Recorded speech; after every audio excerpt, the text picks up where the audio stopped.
Good afternoon, good evening.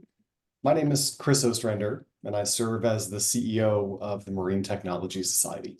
Along with MTS, these dialogues are being sponsored by the Global Ocean Observing System, the National Oceanic and Atmospheric Administration, industry partners Kongsberg Discovery and L3 Harris, and the US Integrated Ocean Observing System. In this Dialogue with Industry series, we're focused on harmful algal blooms. We welcome you and sincerely appreciate you joining this second of 3 dialogues. I'd like to start our discussion today with a quick overview of the ocean enterprise. Many of you, rightly so, may be asking the question, what is the ocean enterprise? To answer that, we first need to look at the level of the ocean, or blue economy.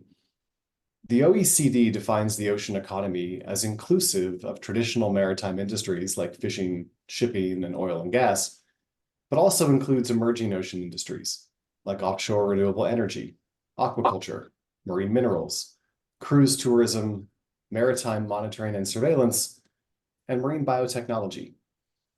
The ocean economy globally is growing.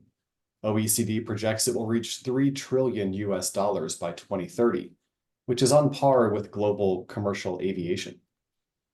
The ocean enterprise is a nested component of this ocean economy within the realm of maritime monitoring, particularly as focused on the field of ocean observing, forecasting, and services.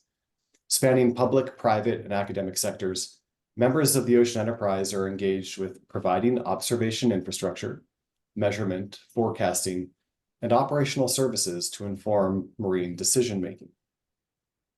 The Ocean Enterprise Initiative, developed from the successful Dialogue with Industry series held in 2022 and 2023, and subsequent development of the Dialogue with Industry's roadmap. MTS received a grant from NOAA and IUS to build the Ocean Enterprise Initiative towards achieving the goals identified in the roadmap.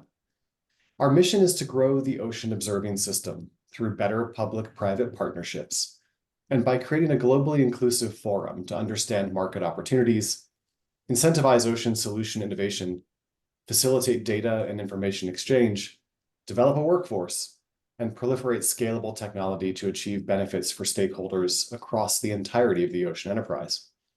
The Dialogues with Industry roadmap lays out the 3 priority areas you see on the slide, along with some of the types of activities under our initiative, such as these dialogues.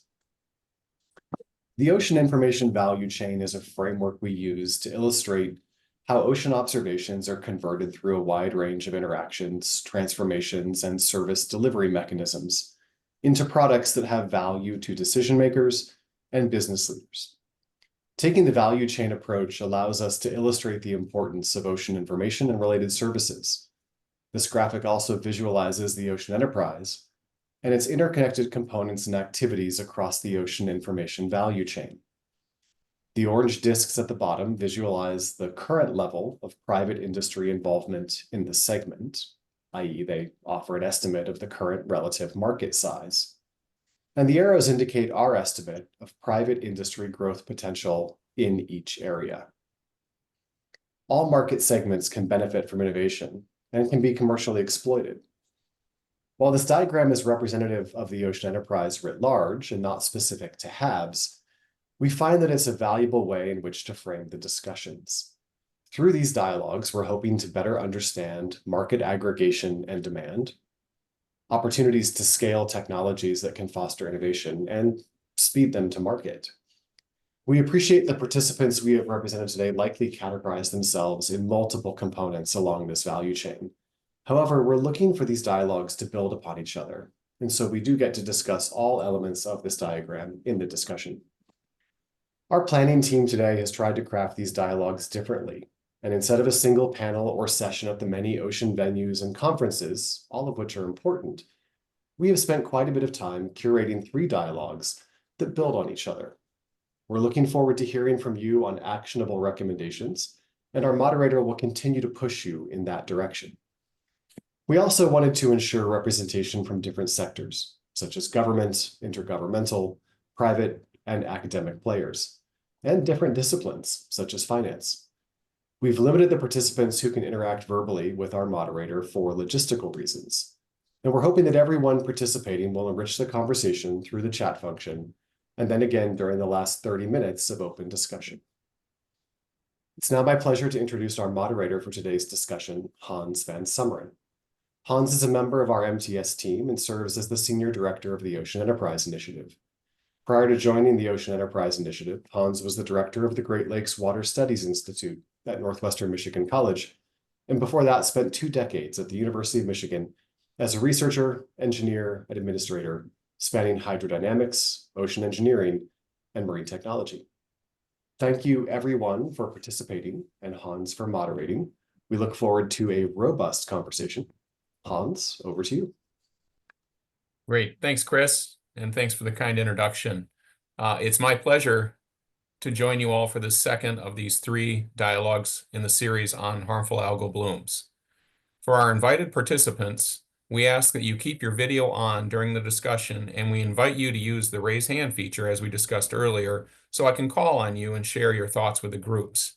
In some cases, I may direct a question at a particular participant or a group of participants. In the interest of keeping the discussion moving, I may shift to a new question before I've been able to call on everyone who raises their hand. I apologize in advance to anyone that I cut short or miss. I encourage you to use the open the chat box and on your screen and see the comments and the questions that are coming in from our audience. And feel free to layer your own comments to what has been submitted. You may not be able to initiate your own thread in that chat box, but you can ask questions you have for the group by raising your hand. In the interest of time, I will not be introducing our invited participants. Instead, when called on, please tell all our folks your name, your role, and your organization when you speak for the first time. For audience participants, please listen to the conversation and type your questions or thoughts into the chat box for everyone to see. You can also layer in feedback and questions or comments posted by everyone else. For everyone, please keep your microphone on mute when you are not speaking.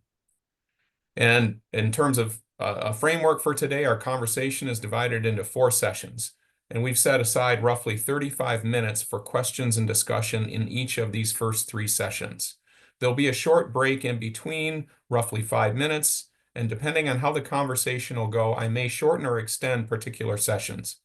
Our final session will then be an open discussion amongst both the participants and the observers. So please note that the dialogue and chat are all being recorded and will be made publicly available in the coming weeks. The content of the session report, however, will not include attribution to the comments or questions of any participant. So let's get started. So our first session in this series will focus on downstream services and the roles public and private actors play in developing services that individuals consume. Embedded in those roles are significant challenges for both managing and integrating HAB data to produce useful downstream products. Establishing clear expectations will drive innovative approaches for new business models, along with creating better alignment with academic communities. So with that, my first question to the group is, if we focus on downstream services and the role intermediaries play in developing products and services, where does the balance lie between the private and public sectors in driving market requirements? And as we think about that balance, which functions are inherently governmental and which should be left to the private sector?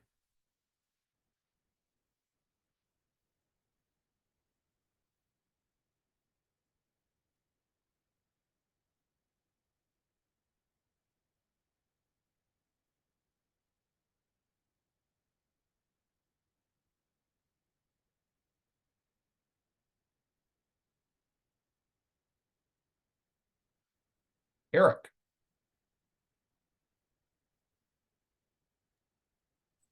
My name is Eric Ream. I am senior oceanographer with Seabird Scientific, and my role is to, in particular, understand and drive the theory and metrology, meaning the calibration of our optical instrumentation, which is devoted to biogeochemical observations. But of course, Seabird is also well known for its tools for measurement of physical properties of seawater, like temperature, salinity, and pressure. And we know that physics rules.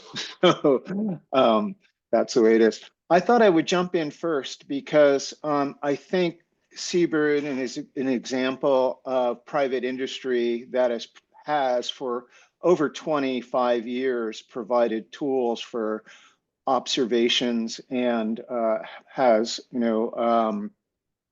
consistently supported the growth of all sorts of monitoring efforts, whether they're,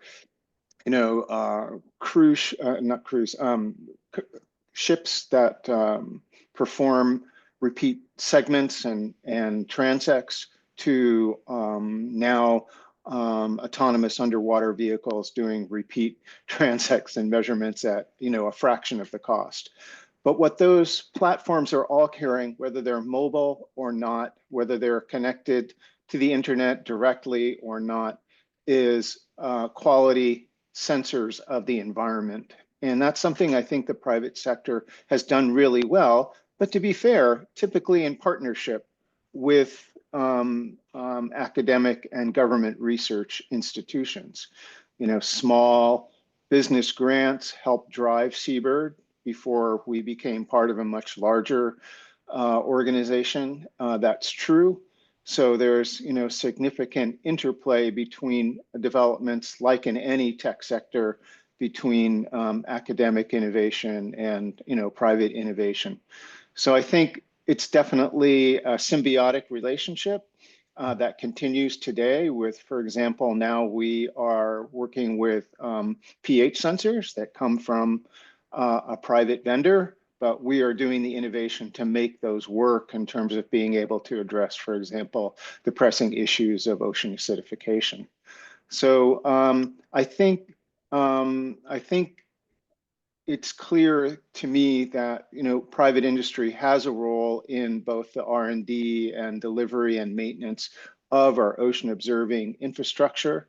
I think some of the boundaries where we produce data and what role do we play in that data curation and management interpretation, that's a fuzzier boundary. And I think different organizations have done that. And I'm really interested in hearing what other people think with respect to the role of both public and private and academic sectors in that sort of taking the data beyond sensor data to, actionable information. Thank you. Thanks, Eric. Kelly and then Antonio.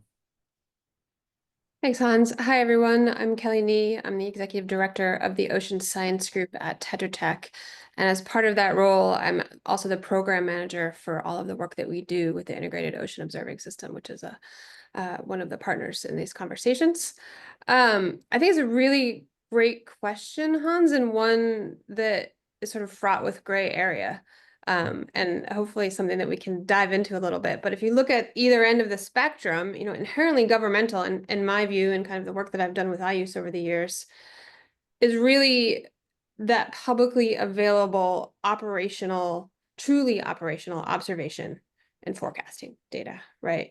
Mission critical observations coming out of NOS, mission critical weather forecasts coming out of the National Ocean Service, right? Clearly, inherently governmental.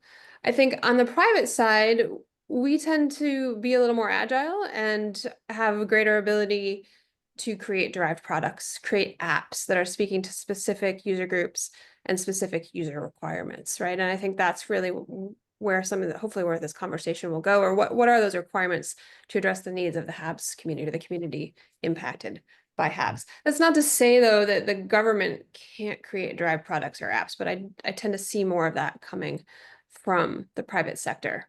I think another really important role of a government in all of this, and I'm going to use an example coming out of offshore wind, is providing that framework for requiring data that's maybe not operational to be public. So we're seeing, from the offshore wind industry, they're collecting a lot of metocean data, they're collecting a lot of seafloor data, they want to share some of it. It's hard for them to do that without the regulatory requirement to do so. And I think as this conversation evolves, thinking about what data we want to be required to be made public, and what the government's role is in setting those requirements is an important part of the conversation. Thanks. Great. Thanks, Kelly. Antonio. So thanks a lot. Nice to meet you all. My name is Antonio Guarnieri. I am from the European Commission, and I work at DG Mare, which is the Maritime Affairs and Fishery Director General. I basically am involved in files of marine knowledge. Actually, I think I have also a research background, so I've seen things on the two different sides. I think that it's quite important for the institutions and the public service to pave the way to build say background in order for the private sector to exploit what the core services that I believe the institutions and public sector should build. So the core services, I think, should be in the hands of the public, and it is very important that we do this by providing interoperable and standardized data, so that everybody, and with this I liaise with the previous speaker, whom I don't remember the name of, so that we can exploit and we can actually put in place the concept of collect once and use many times. So on top of this, we should pave the way for the private sector to build downstream services and business models and opportunity to contribute to the market, to beat the harmful algal bloom market or whatever type of downstream market. So yes, I believe this should be the main line in between the two sectors. Thank you. We'll go with Rick and then Chris Lee. Okay, thank you. I'm Rick Stumpf with NOAA, and I develop and run operational HAB forecasts. And we sit in the middle of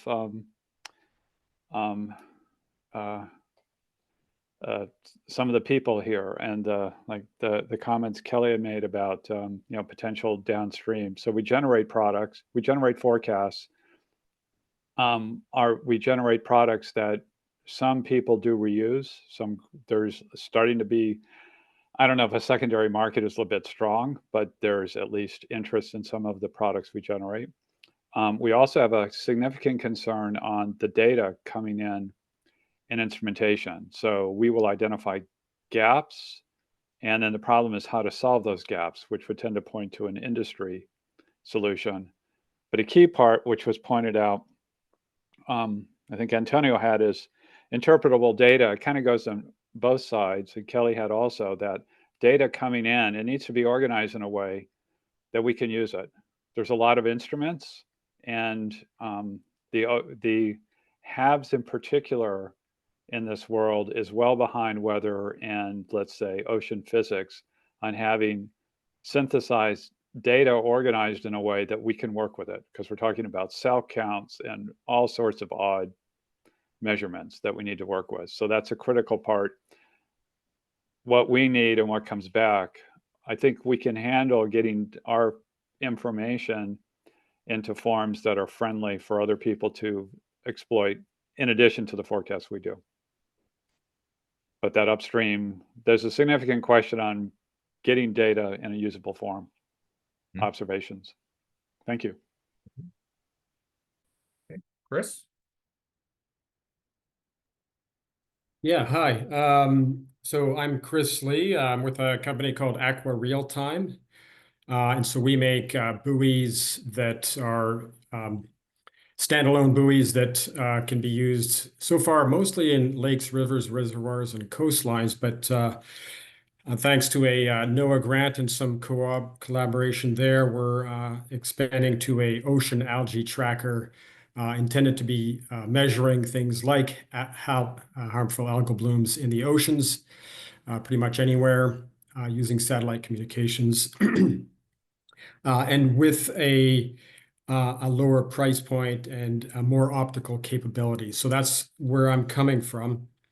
And yeah, one of the things I was going to mention, and I think Rick basically has just done so, which is that the government is in an ideal position to aggregate, classify, and organize the requirements from stakeholders, because they sit in the middle of a lot of these stakeholders. So for the industry types, we do our best to aggregate information from as many stakeholders as we can, but it can be difficult to really understand what's the most pressing versus what is nice to haves. And so getting those priority lists, in an ideal world, the government would be able to say, we've talked to all these people, and here's really the most important things. Here's the things that you guys should be really spending your time on. And oh, by the way, we don't like how you present your data. We like this way, or they like that way. So that would be kind of where we think that, in addition to a lot of other things, but that's a really beneficial aspect of what the government can do better, I think, than we can because of those connections. So yeah, just making sure there's no disconnect between what people need and what we're spending our R&D time on. Thanks, Chris. Gear, and then Mike.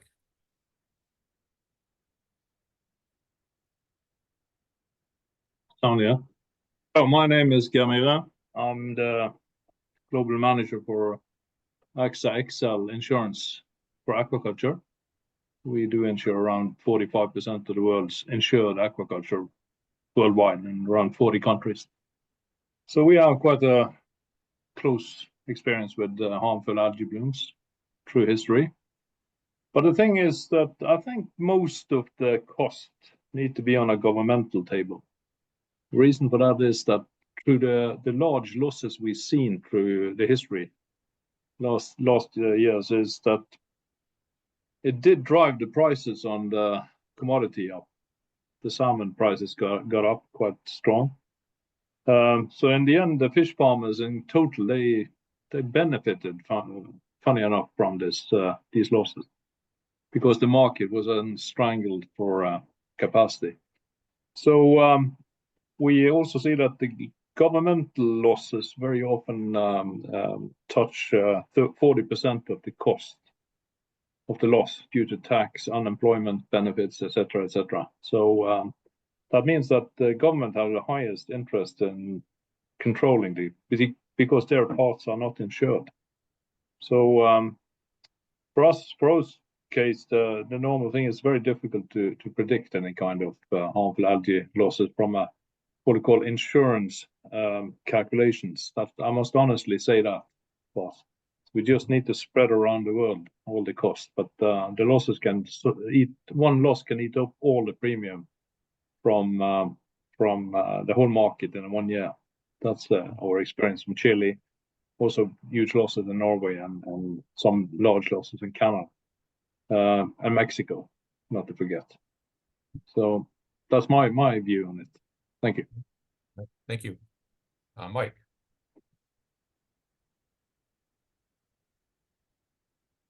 Am I unmuted? Yeah, so I think I just wanted to pick up on a point that I believe Kelly and Rick both made.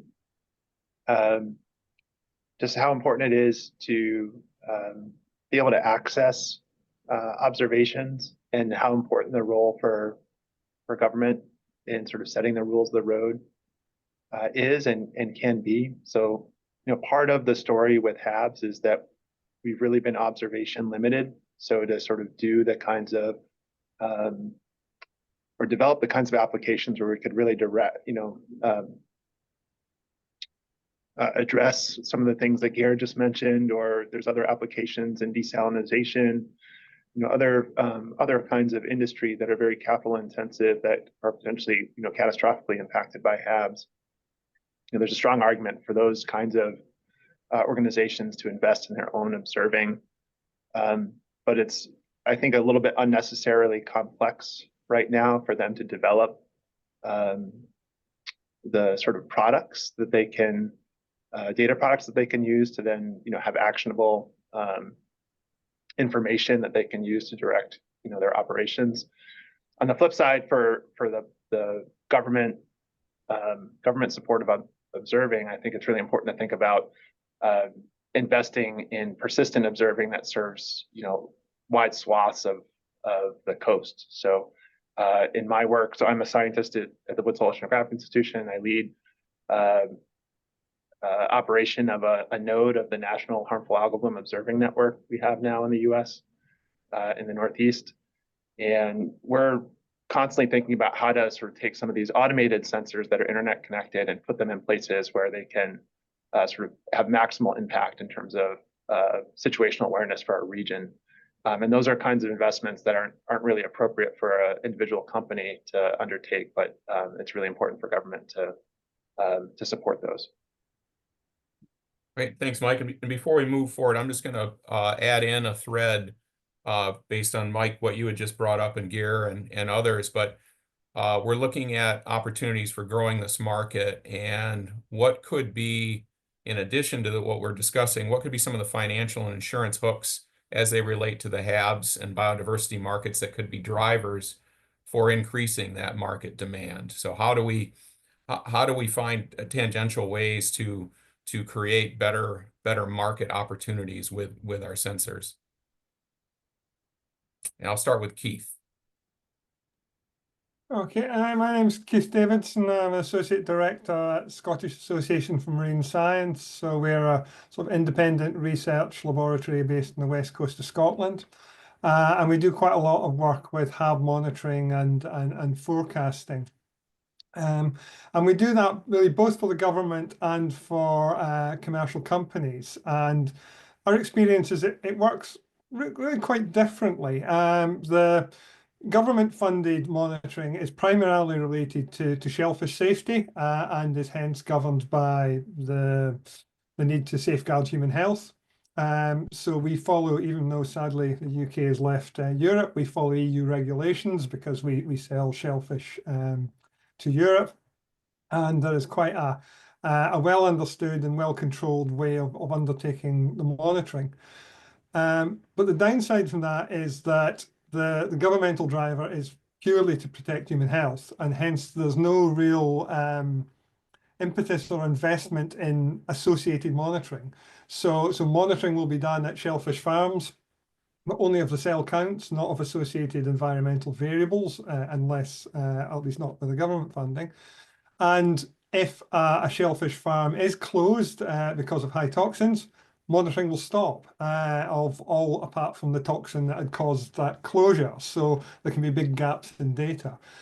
And the shellfish industry isn't particularly a rich industry in Scotland, and hence they struggle to invest to fill those gaps. The other side of the coin is the salmon aquaculture industry. And there is, I guess, a fish health requirement or a requirement to look after your fish. But certainly with the HABs we get, there's no human health impact.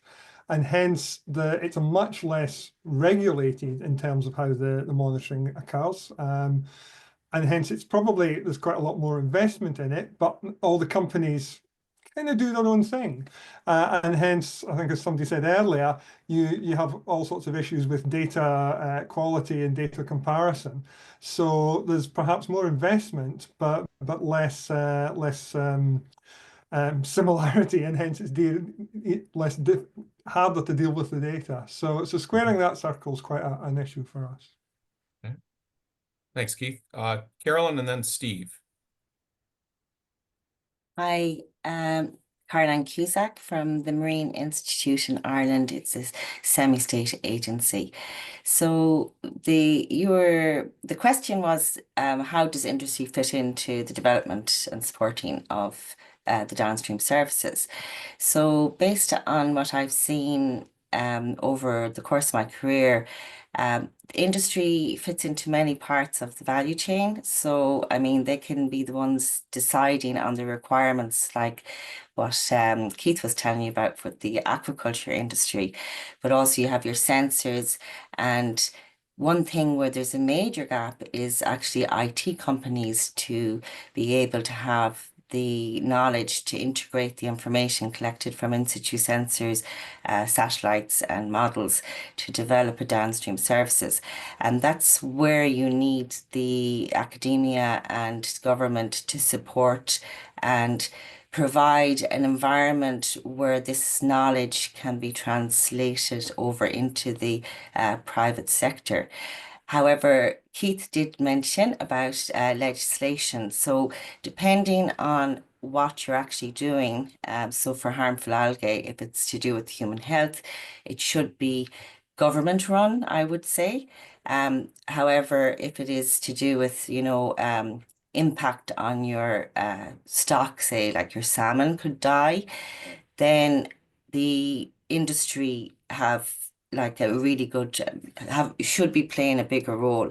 And the way I see it at the moment is it's very fragmented with many, many gaps, and the support systems aren't there to connect the right people together in the same way that it's been done for many years with weather forecasting, which is a little bit easier to do. So we can understand when you bring biology into anything, it gets complicated, especially with HABs when you have many species and many issues. Okay, thank you. Thank you, Caroline. Steve, and then we'll end with Neil on this question. We'll go a different direction after that. Okay, great. Thanks. So I'm Steve Archer. I'm a senior research scientist at Bigelow Laboratory up in Gulf of Maine. And I run a analytical services really that measures the toxicity in shellfish tissue.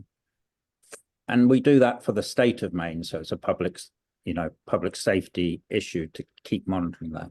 But one of the interesting things and what I wanted to talk about really is that we've been able to develop a forecasting process from those shellfish toxicity measurements using a neural network approach. And what I wanted to emphasize really is that we've done that really carefully with feedback from the potential end users of that forecast. So it's a government funded project, but we've really tried to get sort of local aquaculture people involved in trying to dictate how far ahead that forecast is useful, that sort of thing. And that, I think that involvement between the two is really, really essential to try and get something useful for everyone. So both the state of Maine can use that forecast for the public safety side of it, but also the aquaculture industry for, industry relevant programming. Thanks, Steve. Neil. Yeah, hi, Neil Treneman here I represent a company called CSAT. It's based here in San Diego. We manufacture an autonomous uncrewed surface vehicle. So we're a platform that will host sensors. And we've had success over the last couple of years working with small projects, pilot projects, doing physical sample collections for harmful algal bloom analysis. So from that perspective, we're kind of a long way away from where the data ends up in terms of as a product. And so as my role within the company as an oceanographer, but also business lead, is trying to get the company to find some additional time to look at this market and see where there's value in investing in it. Because it's a startup company. We've been 5 years in the business at the moment, doing very quite well. But as a small company, you can't have your resources spread everywhere at once. So, my role today here is to find out, is this a valuable place to invest more time in, and what role can, as a platform provider working with sensor manufacturers with outputting data as a product, how do we fit in that value chain? And what models apply to that? Just become a sensor provider or a platform host, or another way, would we become a full provider, have the platform, have the sensor, have some collaborative work with analysts, and then provide a product to the end user? So it's a broad, but it's driven not from our end. It's going to be the driver is coming from the end users, whether that's a government body, it's NOAA or regional, national, state, international. It's early days for us, but it's I'm hoping out of this discussion today and what comes out of it, we get a clearer picture of how just in this case, just one platform provider can potentially look at the market space and figure out how to invest in it. Mhm. Oh, thanks, Neil. And my question is going to kind of build on your discussion, and it is how do we better catalyze research and innovation to advance market opportunities for these downstream services? And are there specific approaches that are most helpful in creating and enabling these conditions for growth?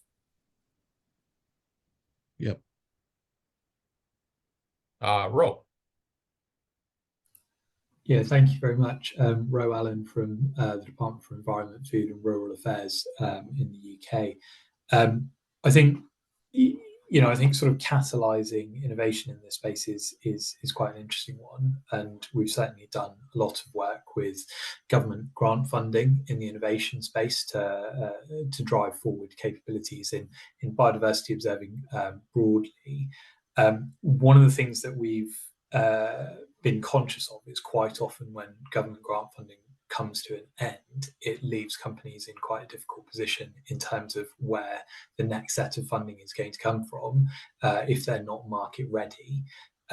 So I think it's really important to be considering blended finance approaches where investors are being brought on at the same time as government grant funding is being brought forward to maximise the chances that small and medium enterprises will be able to deliver their innovation and get to market effectively.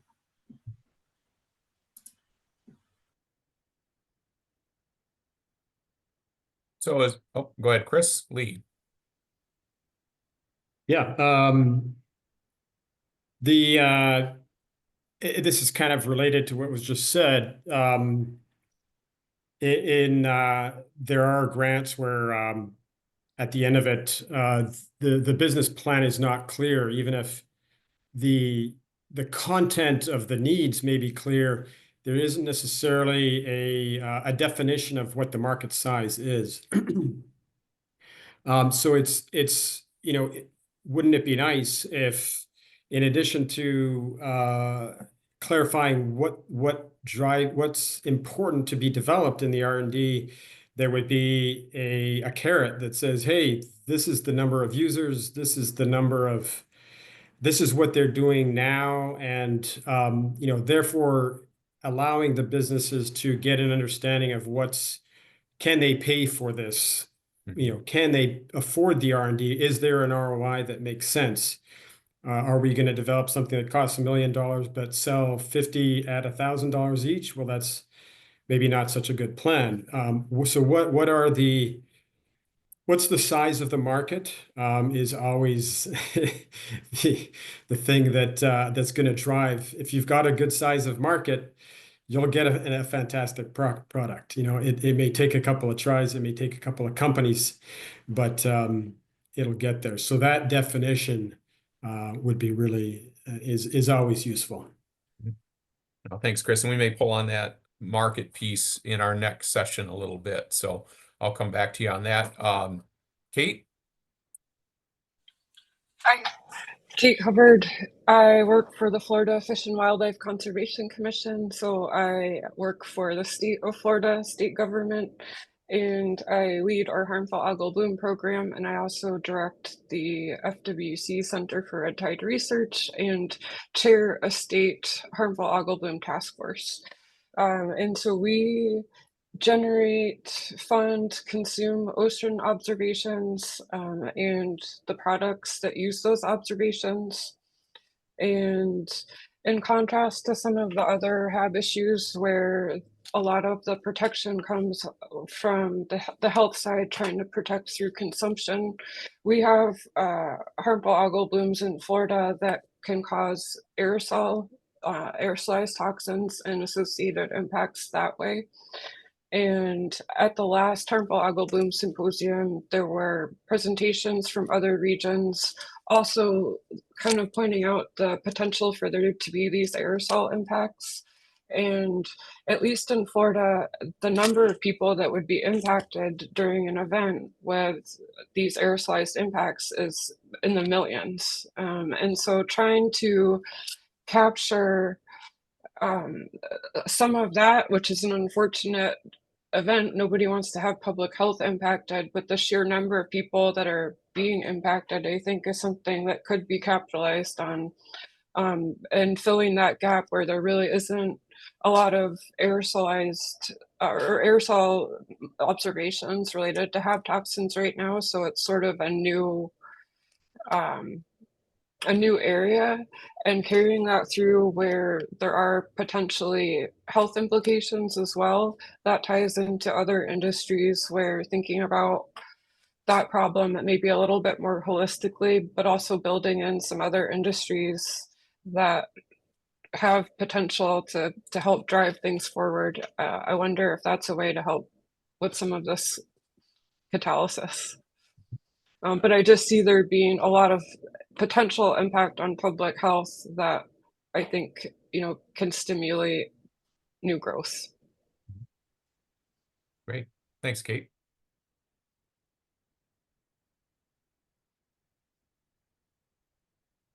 All right, Jean Oliver. Yes, hello everyone. So I'm associate professor from Sorbonne University, so coming from academia. I don't work on HABs directly, but I lead the development of a platform that stores images that can be used to detect HABs. So that's the reason I'm here, I guess. Maybe an answer joining the two questions. It seems quite clear from the early part of the discussion that divide where the government is basically responsible of collecting the data and making it available, and then the private companies would take that data up. I mean, this is what I get from the first part, and so I think this is indeed a good divide, because especially from academia, I consider that my job is getting the raw data and trying to understand the processes, not necessarily tailor it to the need of one particular industry or the other. And also my experience is that it's very difficult because the pace of research is not the pace of industry.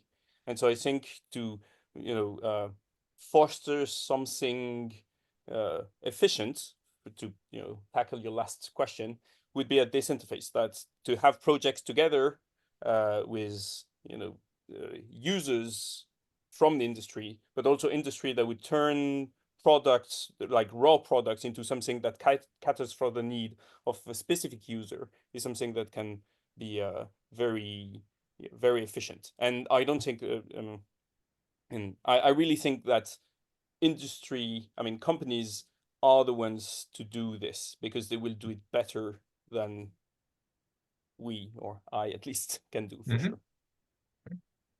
Thank you. Eric.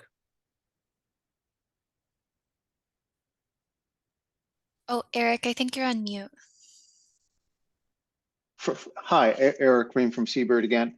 From a monitoring point of view, in terms of the market, I don't want us to forget and include it also, as Kelly pointed out, the role of public data in this, is that like any form of, if you want to call it pollution, there is the anthropogenic drivers of HABs, meaning that HABs can occur naturally, but there's at least a dozen drivers of that erosion and runoff from agricultural lands, wastewater discharge, deforestation, point sources of industrial pollution. Aquaculture can be implicated in driving HABs, climate change, which is itself anthropogenically driven, urban runoff, hydrological alterations like dams and water diversions in canals, ballast water, burning fossil fuels itself releases emissions. And so there is an interesting role, I think, for both government observing with respect to protecting just the planet, human health in general, But obviously, with respect to the fact that some of these anthropogenic drivers come from private industry, I think there's a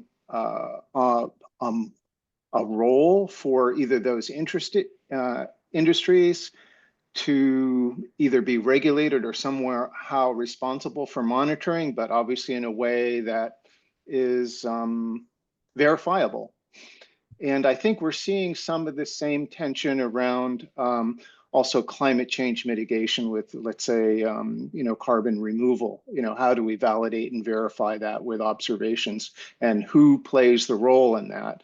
You can't expect marine carbon dioxide removal programs that will do this for a fee to essentially, we can't guarantee that they will be self-monitoring. We need to be have independent monitoring. So I think there is definitely a market in trying to understand and control and reduce, anthropogenic drivers. Thank you. Thanks, Eric. I'm going to go shift on a different direction here for our last question of the session, and then we'll take a break. And this is looking at, are there different business models out there? Beyond, I'm a company, I create a forecast, I post it, you pay for it. Is there data as a service? Can pay for customizable forecasts? Is there mission as a service? Municipalities hiring companies to do a survey and issue those forecasts? Are there other business model and licensing models that we need to consider, and what do folks think works?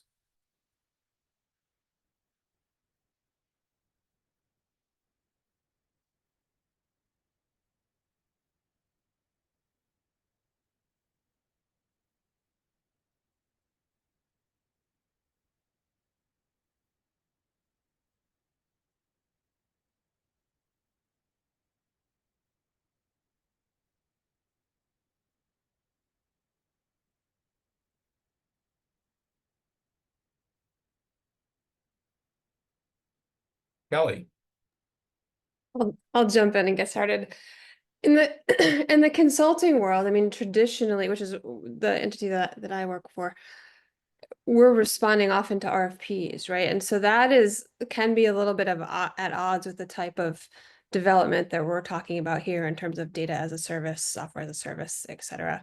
If you're responding to an RFP, you're developing something for a single entity. There are often terms and conditions kind of restricting sharing of data, outputs, that sort of thing. So I think like kind of helping to define that, what is the transition from that traditional consulting model to this data as a service, software as a service approach is an important part of the discussion. I mean, I noted in some of the background materials, there was a bit of talk about end user license agreements, and that's the direction that we're going to for some of the things that we are developing. But often we're signing clients' terms and conditions, and often those terms and conditions negate our own end user license agreement. So there's a real challenge, I think, in some of how the business models fit together, how the licensing fits together, that needs to be addressed as part of all of that, especially if we want to sort of incentivize free and open data sharing and that whole model of collect data once, use it many times, create a derived product once, use it many times. So there's a lot of complexity in all that, and looking towards some of the open source licenses that are used in the software world can be applied to data too. So I think that that's an important part of all of this. And then the last thing sort of related to licensing and business models is I have started to see in data licenses exclusions for using the data to train AI, which I think is really interesting. And I don't even know that I have a strong opinion about which way that should go, but I've noted it a couple of times, and I think that's something new that our community is addressing too, whether or not that we want the data that we're collecting to be used to train AI by other companies. Thanks, Kelly. I will go Rick and then Steve.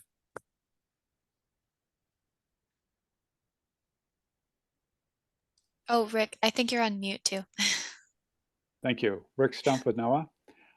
So we do forecasts and we need data, and we identify data gaps or data integration gaps or whatever. I don't have a budget to pay for any of that. I don't control a budget to pay for any of that. There's a little bit maybe stovepipe is a little too strong a word, but I have to figure out how to feed that to somebody in our agency or such, to somehow get that out for those RFPs in order to do that work. And there's not a clear mechanism in place to get that transfer from a needs into a funding call. So someone like Kelly can actually respond to it, or someone like Eric or whoever. So that's one of the challenges. Thank you. Thanks, Rick. Steve? Yeah, thanks. I'm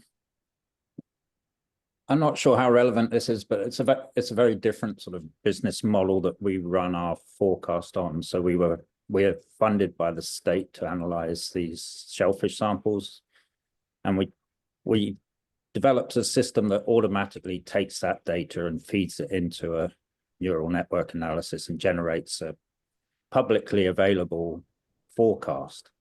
So, you know, we've tried to include environmental data into that neural network, and it hasn't really helped with the forecast. The forecast is pretty good for, a few weeks ahead of time, which is what the industry and the state wanted. And so, yeah, I think in other places and other locations and other types of HABs, it might be important to feed more environmental data into that sort of neural network analysis potentially. But where we are, it's really just, we can just keep it publicly available with very little funds. Thanks, Steve. We'll go Chris and then Jean Oliver, and then we'll wrap this session and take a short break. Yeah, just a quick comment from the perspective of a relative startup. We have a lot of flexibility, especially companies where the data eventually ends up in the cloud, goes from sensors, goes from point sources to somewhere else. Because the data ends up at some point going through the cloud, at least, there's a lot of flexibility in what type of agreement, whether it's data as a service, different setups and different structures of agreements, especially if newer companies, and a lot of these in this ocean enterprise are going to be newer. There isn't a fixed, oh, we must have it this way and this is how we do it, and too bad for you if you don't like it. It's pretty much, again, you tell us what you're looking for and we'll structure it in a way that works. John Oliver. Yes, so I'll actually end up with a question. It was rather a question to the others, but we'll see. So I'm relative to the business model, the example that you mentioned in the question are, I'm a company, I take some raw data that's publicly available and then develop a product, and then I sell that product to the end users, which is probably a common one. Is there an assumption everywhere for everyone that the raw data will, one, always be there, and second, always be free? Because collecting that raw data, in particular for HABs, is hugely expensive. And I see often in different sectors, meteorology is one, where the raw data is free for public use, but is not free for private use, especially private formally use. So I've no idea, and so it was more a question to the others, but I don't know if we have time to address that. Anyone would like to address that? We can do that now. Rick? I'll just speak observation, just in a general statement. Yeah, none of the data is free. It's a question of who paid for it. And that's all over the place. We get data that's covered by state agencies like Kate, data by it's somebody else is funding there's models being run that somebody else is funding. It's all over the place, which is not a good thing in itself because there's so many sources for the data. It's not like one integrated, like some of the weather systems. It's, one place paying for it. It's all over. Great. Well, thank you, everyone. I'm going to call that a wrap on session 1. It's now 11:25. If everyone can be back at 11:30, we'll begin with session 2. So thank you.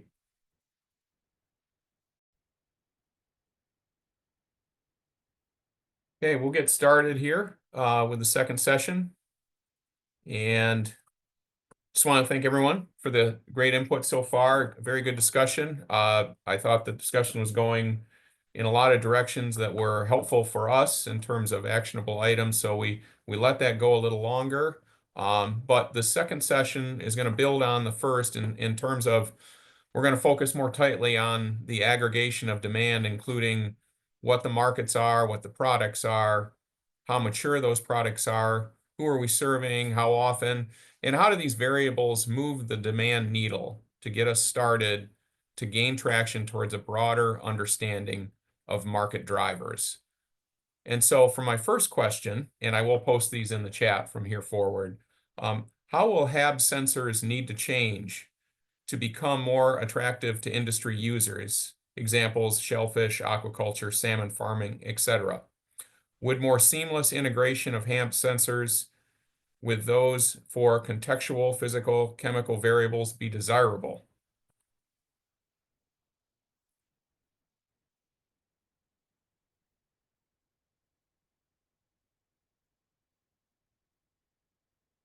Caroline. I'll get you started. So in recent years, say in the HAB world, there's been some advances like the flow cytobot, and it collects a lot of data. It takes photographs, but it's not an expert in taxonomy.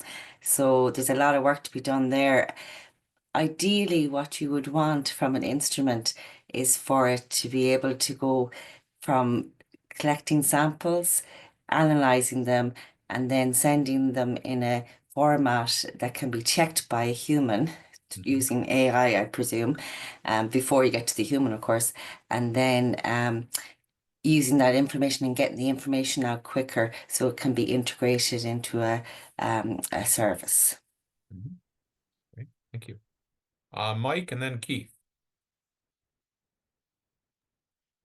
Yeah, so I guess picking up on Caroline's point, you know, I'm a IFCB user. My team uses them extensively for our observing, and we train a lot of new operators in the use of the instrument. And a consistent tripping point for that sensor and a lot of these other newer internet-connected systems is that a lot of users just trip on making their data public.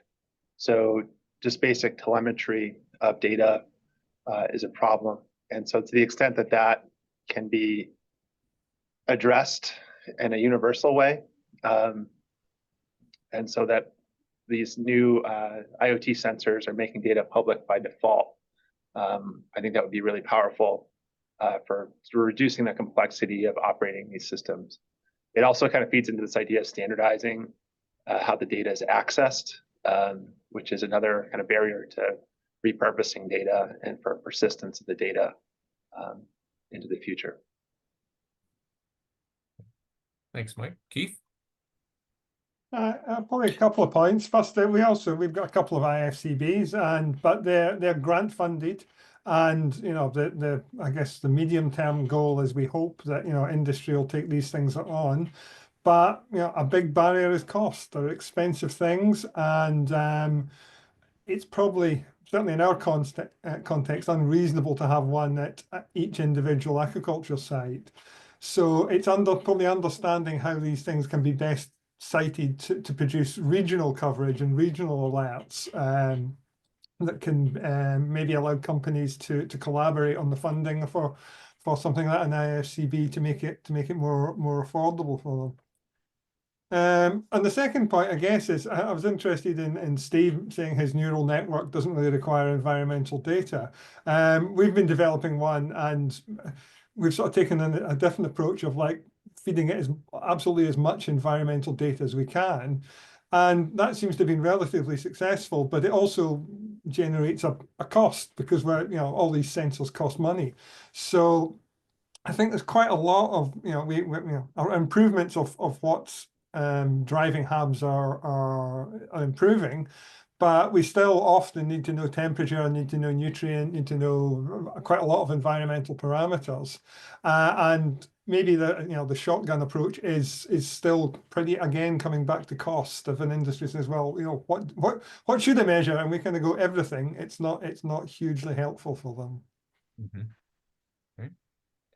Kate. In terms of thinking about having additional sensors that are sort of more readily integrated with HAB sensors, we've started to use SUNAs for detecting nitrate.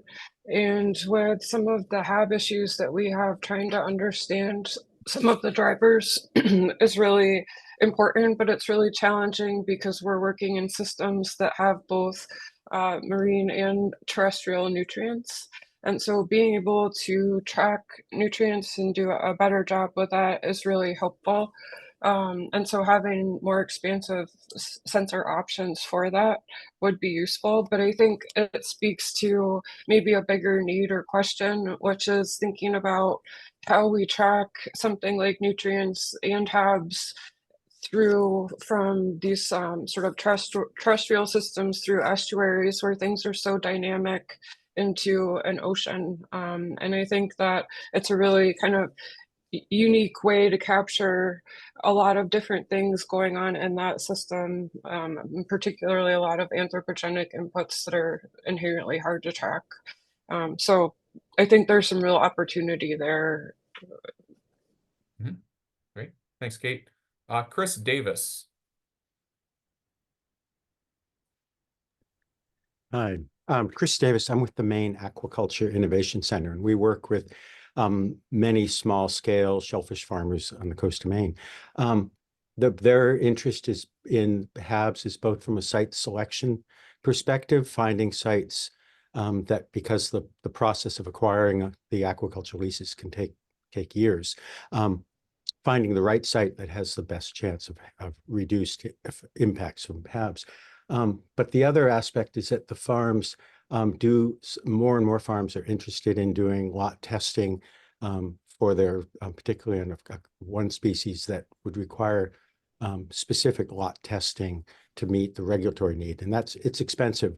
But if there were a mechanism for perhaps shared equipment or shared diagnostics that could be used by the farmer prior to sending their samples to be tested, say at Bigelow Analytical Labs, so they'd have some indication if their shellfish tissues are likely to pass the regulatory mechanisms, and so we have a shared equipment for oceanographic equipment for site selection. But I'm wondering, it's more of a question: are there any models for shared diagnostic testing that could be shared by industry? Mm-hmm. Great. Thanks, Chris. Steve.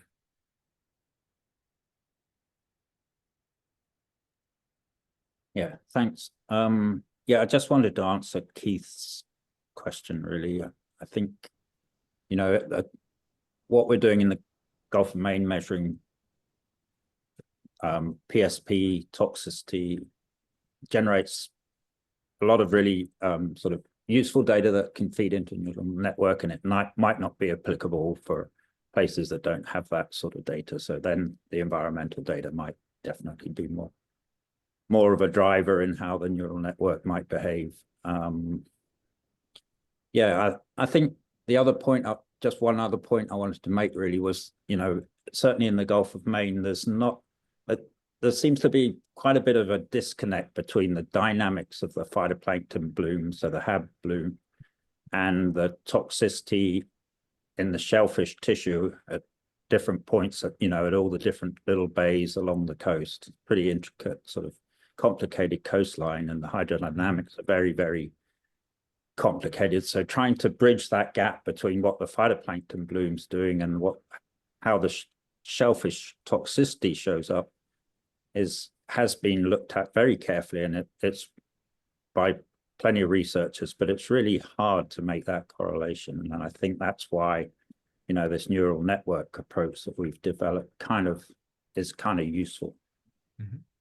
Thanks, Steve. I'm going to go to Jamie, and then I'm going to shift to a second question for the group.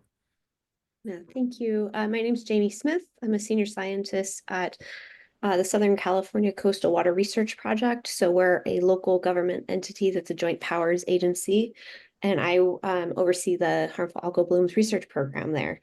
And so I just am hearing, I wanted to kind of point out that I'm hearing kind of talk about a number of different types of models. And so I kind of wanted to just throw in the idea of, there's models for different fit for purpose, right? So I'm hearing kind of these forecasting models, and some of these risk kind of forecasting models. So California, we have a domoic acid harmful algal bloom model that kind of forecasts 3 days out.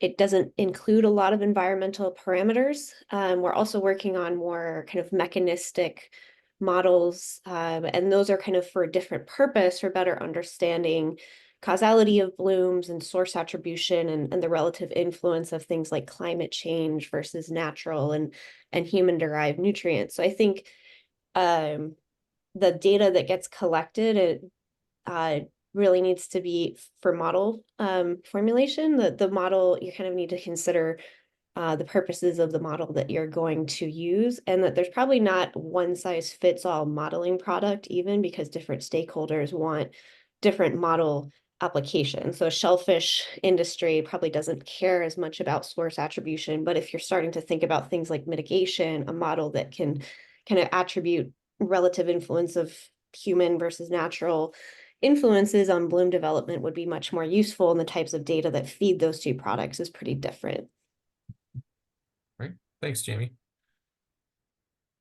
I'm gonna have you hold your questions, and perhaps you'll be able to weave them in, or your comments into this next question. And so I want to follow up with can demand from key industry sectors, being the salmon, shellfish, power station, desal, that are already benefiting from HAB management services, could those be aggregated with other sectors to communicate a greater market need, and how so?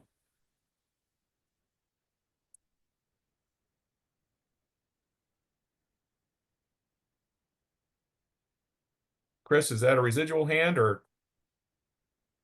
Yeah, that's a residual hand, sorry. Yeah, Jennifer Graham.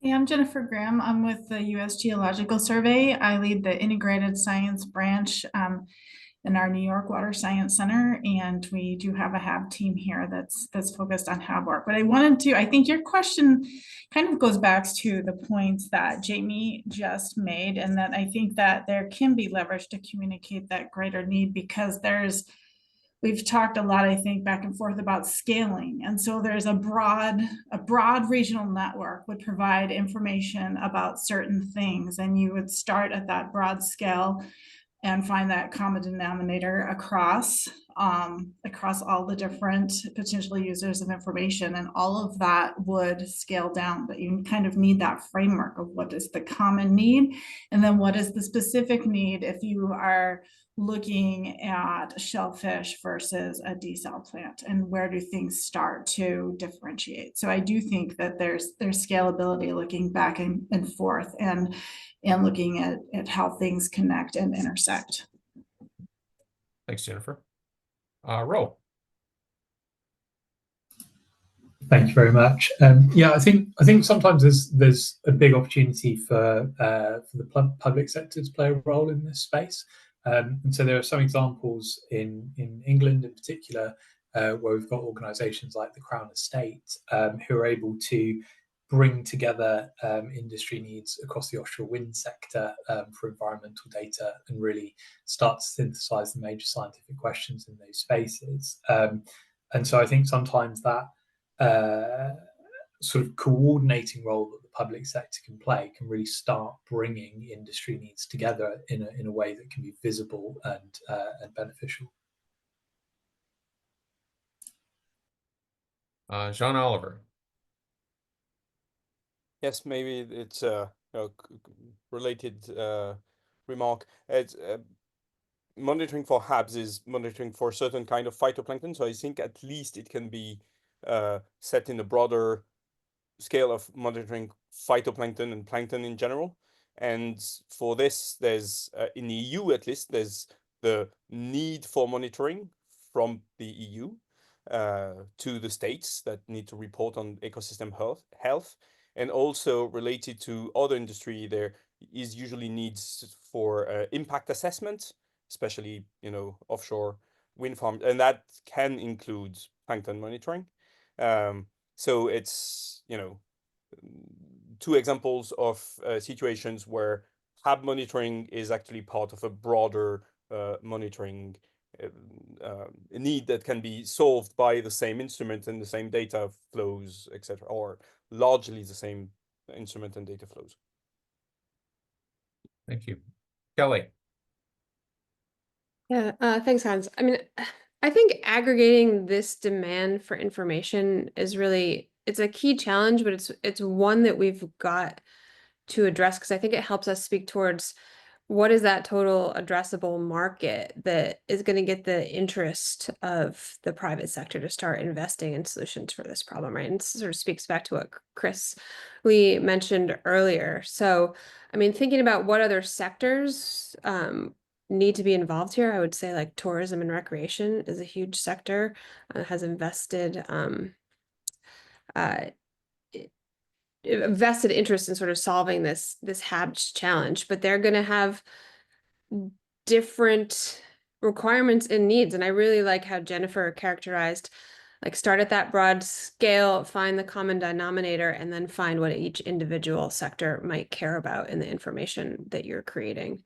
I think going back to an earlier question from you, Hans, one of the challenges in aggregating this demand is going to also be finding a business model and a cost model that works across all these sectors, whether you're talking about an individual aquaculture farmer or a big industrial desal plant or a chain of hotels, right? They have different amounts that they're willing to pay for potentially the same information that you're providing. So I think that's another challenge. You know, how do you find the business model and the cost model that works across all these sectors to answer their questions? Mm-hmm. And I'll just build on that comment and some others in terms of defining the market for downstream HAB services. Do we need to really spend some time doing that before we can even look at a total addressable market? I would say absolutely. And I think to define the total addressable market, you kind of need to get at what is the cost of a bloom. Like, I know that's really hard to characterize and define, but you have to know what is it costing the stakeholders to kind of understand what is the size of the market that is willing to address this. And Gear. Yeah, we have back in time, we had for a period of 20 years, we had a model of HAB monitoring running with SINPEP, scientific organization in Norway. The problem is that such a model is need to be dynamic. That means that the different players involved, they had different market shares. And this was paid by the 4 different insurance companies at that time. But then one pull out of the market, one becomes very big, and then you have a trouble to get the financing of this the correct way. That was our experience. So back in around 10 years ago, the whole thing went belly up. Nobody could organize it anymore. So that's my overall fact of experience through the history. And to be honest, it's insurance companies paying for it was a little bit like insurance companies paying for traffic lights in the traffic. It was a bit strange for us over time, because the one with the big interest were, of course, the aquaculture farmers, the fish farmers. They had the biggest skin in the game. Thank you, Gear. Any other thoughts?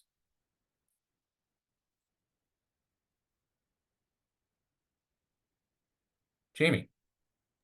Yeah, I just want to second, Kelly kind of made an important point kind of at the end of her comments, that I think that we don't have the tools in a lot of ways to even quantify the cost of a harmful algal bloom event. And I think that part of that is just because the modes of impact are so variable depending on where you are and the industries in that environment. But I think development of some of those valuation tools would support kind of some of this industry development, because it is a little bit of an open question of how much these events even cost, and whether, investments in some of these industries or kind of developments outweighs the kind of the cost of the event. So, unfortunately, economics often drives that type of conversation. So, Eric. Yeah, I just wanted to point out that there are many users of data for different purposes, ocean data. HAB monitoring can benefit from the objectives of other, let's say, water quality monitoring or carbon cycle monitoring. In certain cases, those may not be positive indicators of harmful algal blooms. They may be negative indicators or interfering signals. So we should be aware that, as we look at the market, the data from possibly other kinds of monitoring that may not have historically been associated with HAB monitoring will be part of that, whether, as Keith pointed out, let's measure everything, and that gets really costly. Well, maybe some of that stuff is already being measured for another purpose, and they need to be brought into the fold. And that's where open data and fair practices, can play a role also. Oh, and just as a side, that could be things like colored dissolved organic matter, turbidity, all sorts of other things that are frankly relatively easy to sense and not expensive to sense. Mm-hmm. And I think it's been discussed a few times, and I'll just add this into that discussion thread, and the financial community and the considerations and requirements from that perspective. We have a few folks here on the panel that would be good to hear from in terms of their perspectives.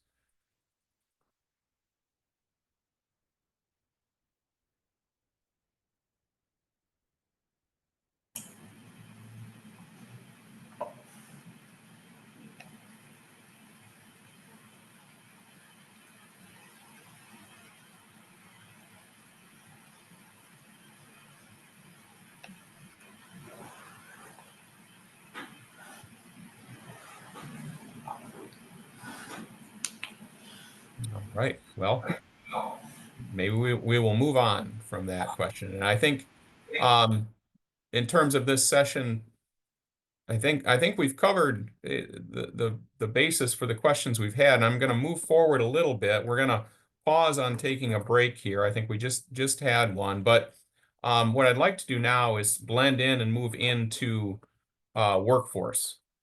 And the focus of everything we're talking about in the development of a better HABs market and industry is going to require the development of a workforce to support that growth. And so this third and final structured session will be on workforce development. And, as growth in all ocean observing activities are occurring, and they're occurring quite rapidly, a companion growth in comprehensive workforce supporting these efforts is needed. So that's technicians to engineers, scientists to business development expertise. The needs are far from being met. We don't have enough people coming in, and we also have competing interests for those people. So how can we be ready to adopt new strategies while ensuring competencies for successful integration into these careers are met? And with that, my first question, and this has been brought up by a few folks, and Kelly, I think you talked about it briefly. There is concern over a diminishing workforce, particularly in just classic taxonomy skills needed for HAB detection and monitoring. What needs to be done to overcome that challenge? And what role does AI and machine learning play in addressing that gap?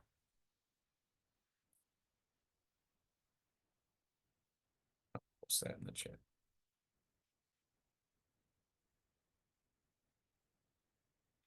Kelly. All right, figured I'd raise my hand since you mentioned my name. Yeah, I mean, I did dive into AI a little bit, and I'll come back to that in a second. But I mean, related to workforce development, certainly I'm not an expert on the science side and the taxonomy side, but what I do know a little bit about is recruiting software engineers to work in the environmental space, because we depend very heavily on our software engineering team in the Ocean Science Group here at Tetra Tech. And what we've found is that a blended software engineering team of folks coming out of the sciences that have an interest in learning software engineering, but maybe are not classically trained, with software engineers that do have those that educational background has served us really well. So we have people that understand the core problems and have an interest in software engineering, and then we have those true software engineering and computer science majors that can bring in the best practices that are needed to really develop an operational software. And so that's all that to say is it's really hard to recruit software engineers because Amazon and Facebook and others will pay them a lot more money than we can.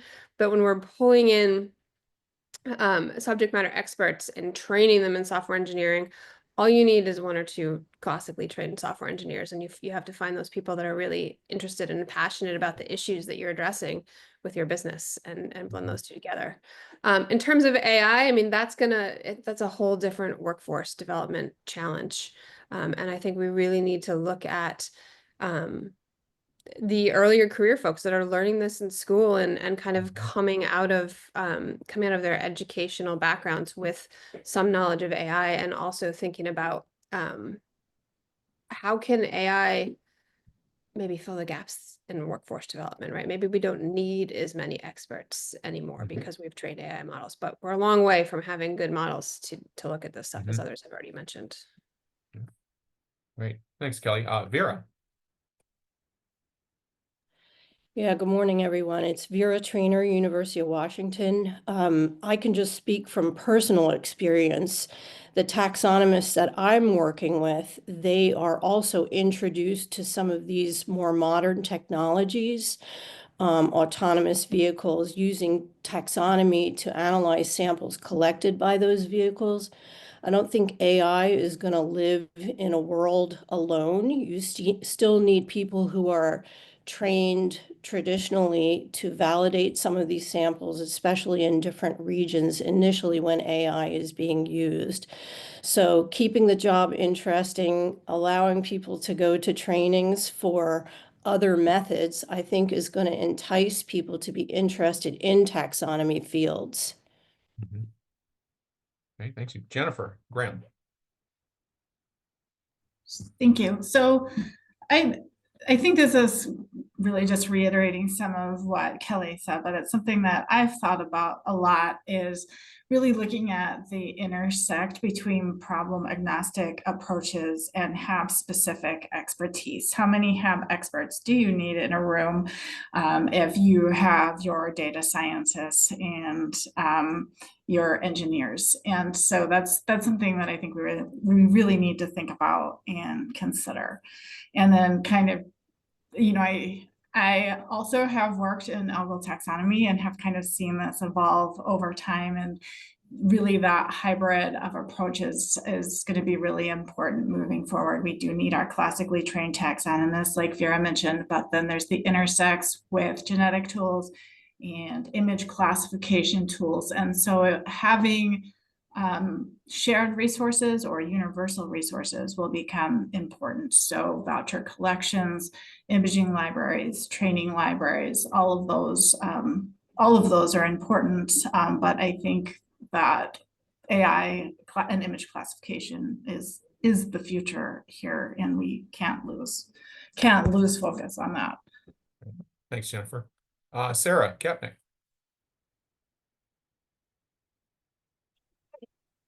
So I guess this is also my first time talking. So Sarah Kapnick, head of climate advisory at JP Morgan. I think AI is helpful for recombining lots of different data sets, but to truly unlock its use for this application, particularly for scaling up money going into the space, it will either require standards around how you use that information that get settled over time by academia and government to know how to use it, to then be able to not have experts looking at the data or information for correctness. So it's a bit of a chicken and the egg thing, where you need the highly technical staff to be able to get it to that point before then it can scale up further. And I say that also with my experience re-entering industry from NOAA of the gaps in knowledge and how people are trying to use information. It's really hard to unlock it without those standards taking place, because people just don't have those skill sets to use the information or feeling for what information is correct or not, for the people that are the ultimate end users that would lead to capital flows in the space. Thank you. Great, thanks, Sarah. Antonio. So yes, thanks. So I wanted to comment a little bit about AI. So I fully agree with what Vera was saying before. We have to recall that AI is not just a matter of data science. So it cannot be standalone. AI on one side needs a lot of knowledge on data science and somehow statistics and data mining. But on the other side, if we do not have the scientists and the environmental people that know how to interpret things and know how to guide the data part, then artificial intelligence can probably not be helpful. Indeed, I think it can be helpful, and for this is very important to form both compartments of this type of science.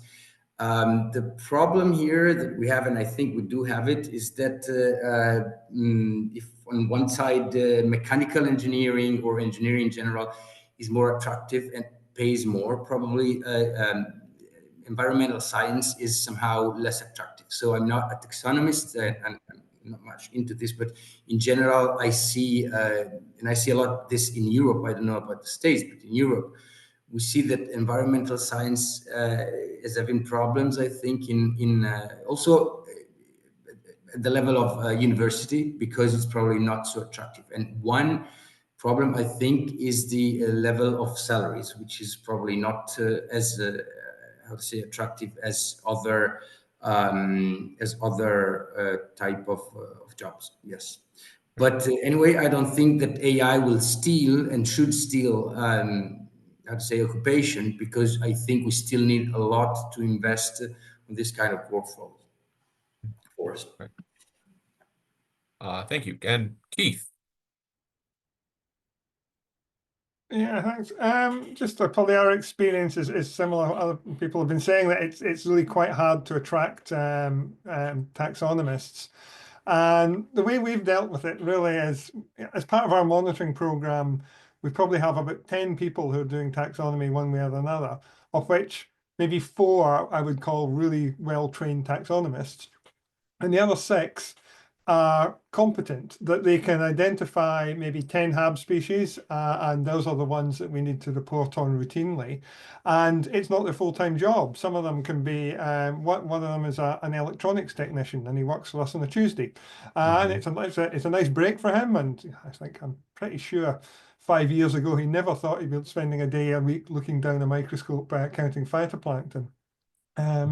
So I think there's ways of getting the monitoring done, but there is certainly this issue of you need the experts to train them and to do the quality control and things like that. And whether it's salaries, what it is, but that is quite hard to come by.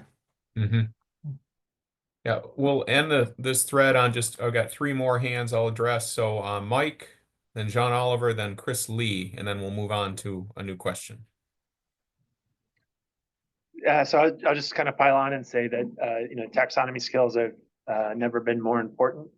So it's not just about training AI; it's also about validating it. So you can have AI that's pretty good and at the same time pretty misleading in certain applications. And so having folks with that skill set that they can recognize errors is incredibly valuable, and it's something that we are certainly trying to cultivate in our group right now.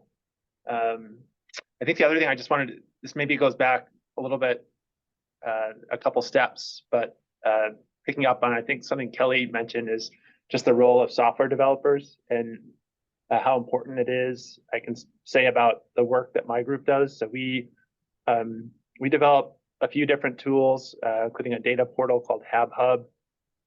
We also develop a software integration toolkit that we call PhytoArm. This is something that's based on a type of robotics middleware called Robot Operating System. And so both of those projects rely heavily on software developers, and what's really made them possible is an investment by my institution, the Woods Hole Oceanographic here in Woods Hole, Massachusetts, in a software application development team. And so this has been incredibly useful for us because this is a group of a dozen or so software engineers who have experience from all different types of, finance, Google, Apple, you name it. But these are folks that are really interested in working in environmental sciences and bringing their skill set to our applications. And they're able to develop software that meets our needs, but also is much more maintainable than if we were trying to sort of be a scientist and then a part-time computer programmer. And so that type of partnership and sort of seeing more of those kinds of resources developed in academia, I think is something to really explore, and it's been really successful for us. Thanks, Mike. John Oliver. Yes, so very quickly to echo on this and also on something that Eric from Seabird wrote in a chat. So we've been able through various projects to hire currently 3 software engineers and some postdocs specialized in AI. I concur that it's difficult to attract people, but it actually is becoming easier because some people just want to do something meaningful rather than that just earn money. And we don't need that many. We just need a few that make that choice. And so it's becoming easier. And I think one reason it's easy is that also because these people know that they can do a few years with us and then they'll find a job anyway elsewhere. I think this is probably the difficulty with taxonomists. And one reason why, this is actually much harder for taxonomists is that people that are trained, their skill set is only probably reusable within the frame of, a research lab or a specialized agency. So I don't know to which point this is a solution to the workforce problem, but finding other outcomes for taxonomists beyond just academia, if that exists, might be a solution. Mm-hmm. Great. And wrap up with Chris. Kind of echoing the same thoughts, but dovetailing to another question that's coming up about certificates. If we have software engineers that can get a certificate in taxonomy level 1, level 2, level 3, they'll never get to the level of a true taxonomist. But then, so if I'm going to be managing a team of software engineers that need to have taxonomy and they can have a level 3 certificate, and then I can use the services of, for example, Bigelow for that higher level to be, a level 10 taxonomy, that works too. And so AI will, by definition, learn to get better and better. And so the remaining things to be discovered will gradually whittle down. And so having these certificates, I think, is going to be really useful. They do that now with AI. You can get all sorts of certificates to kind of dovetail, gradually build up. And I'll just echo, we've found that as far as hiring goes, for sure, there's people who, especially if they're younger, before they've really needed to pad the retirement plan in their 20s, and you can have brilliant people. Early software engineers can be absolutely brilliant. They don't have to be 40 or 35 even.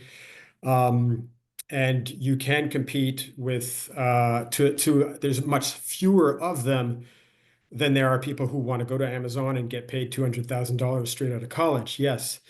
But again, like John Oliver said, if they can wait till the 5th year to do that and spend 4 years doing something that's more fun, a lot of them will do that. Yeah.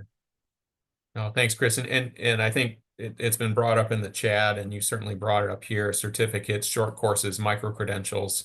That's really where I wanted to go next, because there always is a gap between a university preparation and whatever that might look like, and getting all the necessary skills in there for someone to be, I'll say, a jack of all trades coming into a business. And so is there a place for micro-credentials, short courses? Are there types that you mentioned a few, but are there others that could be either utilized that are in small pockets of use already, or ones that could be developed that could help build either an upskilling of current workforce or attracting people from tangential spaces to come be part of that workforce?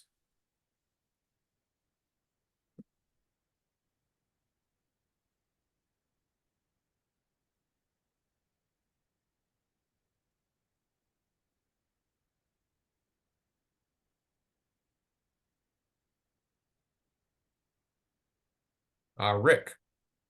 So yeah, to get started here, we do a lot in a GIS realm, and you're not going to find anyone coming out of school who knows anything about algae and GIS. It doesn't, the combination doesn't, it doesn't happen. What we end up looking for is, you know, they want to be here, almost like the software engineers. I mean, GIS people don't get paid 200,000 for Amazon, but they can probably do well, but they want to be here. But we have to pick and train them in to ours. Probably having some sorts of short courses on HABs, haven't really thought about this, would probably be helpful, because then they can just learn the stuff that they can at least then come back after 2 weeks or something, and we're in a much stronger position. I think that would be a useful, here's the basics of it. And then it also could be more consistent across government and industry, that there's at least some basic stuff that people are getting. Do you see that, Rick, as an opportunity for part of their internal professional development on the job? Yeah. Yes, I would. And that could also apply, those software engineers that Kelly was talking about, same thing. You know, if they're here to do this, or John Oliver, like, let's, and then they at least get some idea, this is what we're talking about, these are the issues, this is what's going on. We're in a much better position, I think, for that. And it would be more consistent. Thank you. Thank you. Keith. Yeah, we certainly run sort of micro-credential courses for the salmon aquaculture industry in Scotland, because, you know, a lot of what we've been talking about is monitoring of samples that are sent back to a laboratory, and it's all done nice and carefully. Whereas certainly with our fish farms, as opposed to the shellfish farms, the fish farms, they monitor daily. And they actually monitor the phytoplankton on live samples. Now, I've got no idea how they do that when they've got things swimming fast across the sample. And it's done by guys who spend most of their day in oilskins and wellies. And so there's huge issues about data quality, but it's a judgment call by the farms that they need to get this done quickly and make a decision what's going to happen that day. And things like flow cytobots and whatever will hopefully begin to improve that decision making. But yeah, so there's quite a demand for, you know, for these courses, because actually the staff doing that turn over quite fast, and so they're looking for, the companies are looking for you know, a higher level of training, and the staff, I think, see it as, you know, a way of progressing within the company. So I think there's good mileage in us producing good materials that are accessible, and maybe in different ways. You know, some of our fish farms are you know, on islands that can't easily, you know, the people can't easily get in, so online materials and things like that will benefit. Great, thanks, Keith. Caroline. So I totally agree with what Keith said there. One of the projects we had recently, there was training from the sensor company with a data boy and different sensors with the staff on site. Now, there was no certificate or like career progression. It was just based on the project. But if that kind of incentive was given, it actually helps people to actually progress in their jobs. So that's one thing that is very useful. The second thing that you haven't really talked about is, so you have researchers doing projects that are very relevant to HABs, but they don't know how to spin it up into like a little business. And it's very scary for people. So having courses on exploitation plans and business plans and how to go about this would be very helpful to the research community, and you might see more uptake from that. And then the third thing is flipping it on its head And whoever's developing these services to connect very closely with universities to get students having projects with, from a hackathon with the same output to see if you can stir new ideas, because they're so smart, these young people, or even early career scientists, that there could be many things that could jump out and help the community from that. And also connecting more just, with the course development within the universities. But I'm not an expert in that area. I'm sure many others here are, so you can talk about that. Thanks. Thanks, Caroline. And I think great points. And I do want to push that back on our academic community on the panel today, and that often micro-credentials are difficult to adopt from a university setting and embed into curriculum for many different reasons. Have any of you been successful in doing that, and what mechanisms have you used or tried?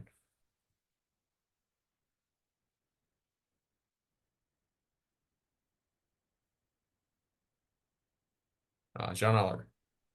Yeah, as one of the few from academia, I guess I'll start.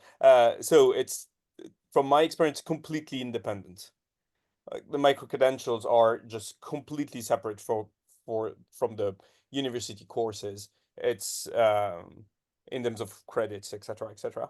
The public is also often not the same, but I think you mentioned it at the beginning, is that you with such trainings, you don't necessarily target someone who is a biology student. You might actually target a broader public with no particular biology background, so you would teach differently anyway. So it actually, to me, it makes sense that they are separate. Right. All right, I'm gonna move on to a new question here, and specifically, what partnerships are needed with First Nations and Indigenous peoples to enhance HAB monitoring and research so it's sustainable, meaningful, and integrated?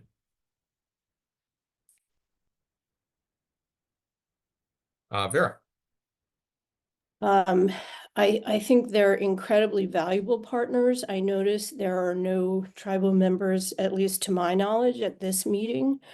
I think collaborating early and often to find out what their needs are is extremely important. They are located, at least in Washington State, at very critical locations on the coast.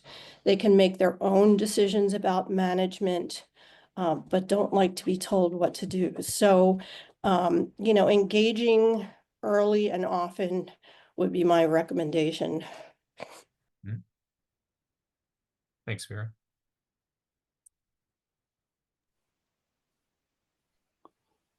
Rick. So I don't have experience this, but a very good friend of mine has done a lot of work in Indigenous communities. And his experience is that you show up and you spend time listening. And because they've had too many, from what he's described to me, is that they get a lot of university people, they show up, they're around for a little while, and then they leave. And he's found that you just need to show up and listen and listen and listen and not talk. A little bit of what Vera's saying, but it's the same. And then you have a potential of getting somewhere and making some real progress. So that seems to be a key part. Yeah, thanks, Rick. Mike. Yeah, I think the only point I just want to add to all this is just that it's can't generalize about Indigenous communities, and the communities that I'm most familiar with are through work in Alaska, where there's just tremendous need for this kind of information, and really no other sources of it besides academic researchers at this point. And so, in terms of the it being meaningful, absolutely for those communities, it's essential. Sustainable, yes, because those communities need that information and they're very interested in producing, looking in their waters and understanding what the potential risks are for their sustenance. And what's the last part? Integrated. Yeah, I think for folks living in northern Alaska, they are, they rely on each other, and so they share information, and they're very motivated to establish systems that can protect their food. Okay, Eric. Yeah, I just wanted to comment, there are obviously less traditional pathways than a typical four-year college to bring people into marine, jobs. For example, and we support through equipment donations and so on, the Ocean Research College Academy in Everett, which is associated with Everett Community College. And this provides another essentially pathway that can be more accessible to different career paths, people coming from different backgrounds, maybe more attuned perhaps to, the frankly differences in culture between, let's say, a tribal community and non-tribal communities. All right, and I'm going to post one more question here to the group, and then once we're through that, we'll take a short break, and then we'll go to our open forum at the end of this conversation. And so this last question, dealing with citizen science, and can it, would it be useful in HAB detection and monitoring? What additional technologies and trainings need to be in place, including health and safety? And could AI, as we've discussed earlier, support greater utility of data from citizen science?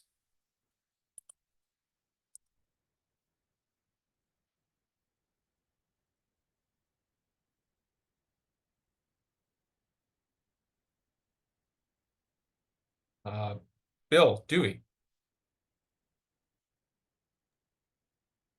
Thanks. So I haven't spoke up yet. I'm Bill Dewey, Director of Public Affairs for Taylor Shellfish Farms in Washington State. So we're a major producer of clams, oysters, and mussels, and do that on about 5,000 plus hectares of tidelands that we own or lease here. We have about 700 employees, vertically integrated companies. So lots of interest in HABs for sure. I kind of work in the public policy space around that. So from a citizen science standpoint, we have a program here in Washington State called Sound Toxins that uses citizen volunteers and also some people from the industry, the shellfish industry as well, to do phytoplankton monitoring. And it's really helpful for us. We get alerts through that Sound Toxins program when there's blooms going on that we need to be made aware of, either from a human health standpoint, but also an animal health standpoint, as we've got some phytoplankton species that will impact our shellfish as well. Great. Thanks, Bill. Svetlana.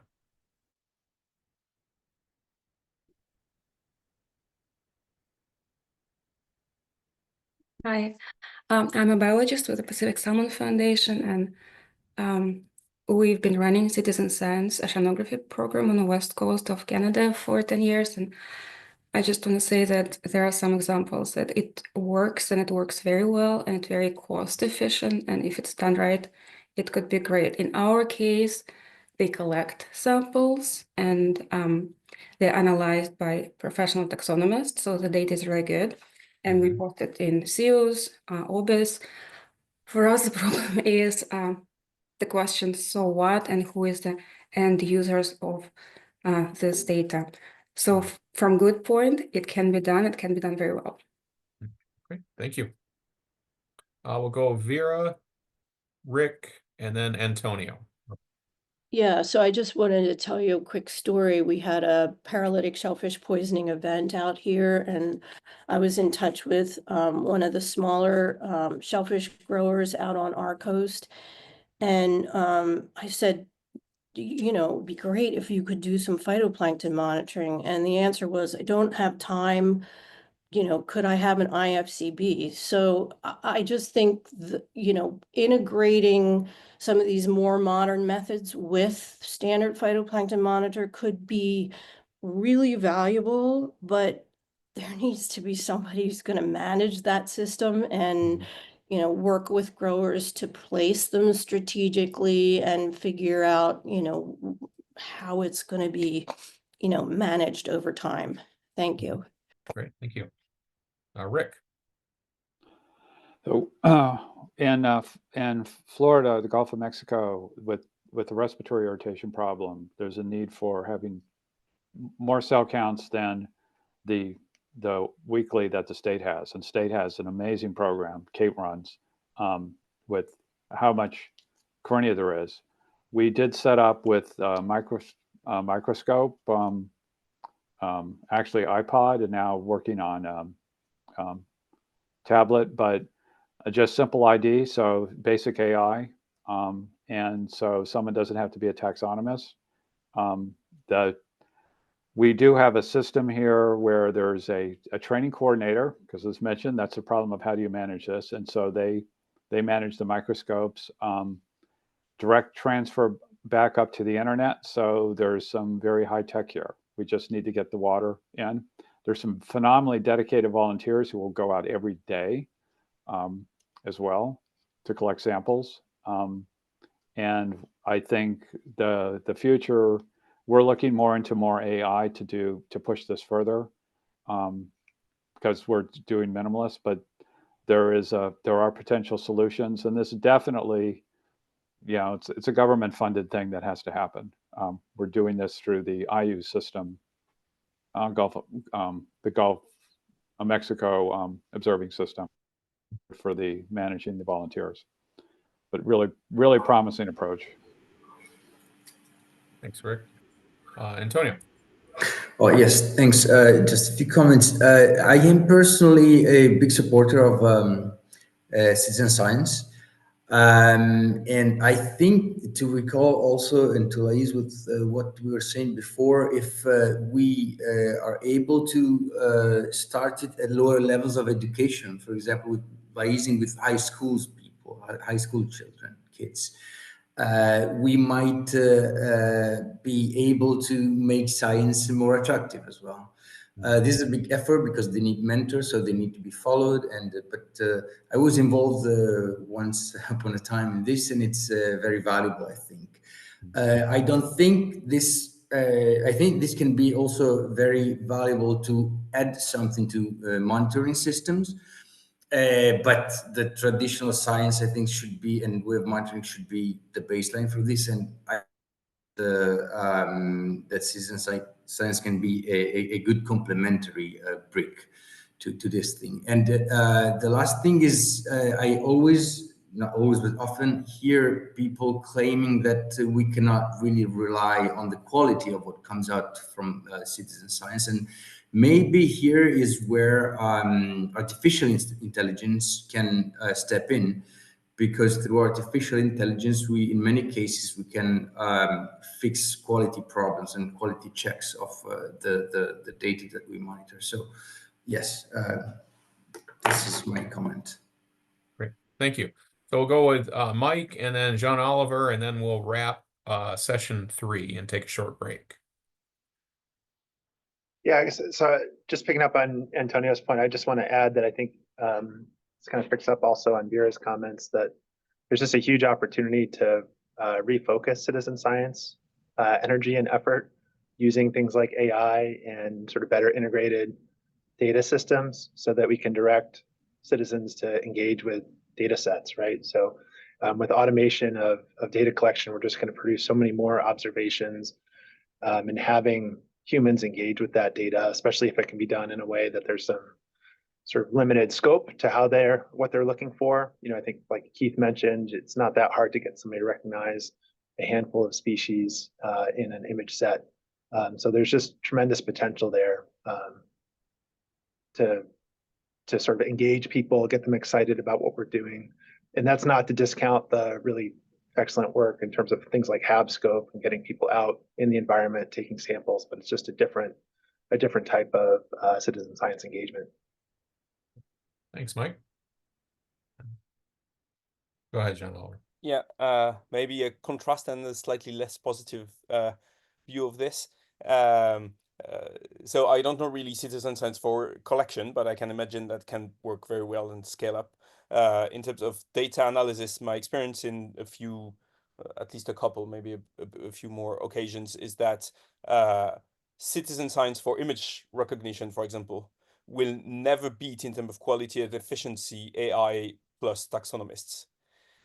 In terms of data throughput, and especially for, maybe I live in a particularly diverse pod, but for sometimes you need really species level identification with possible confusions with non-hab forming species that look very, very much like this. So in our experience for this, it has never worked.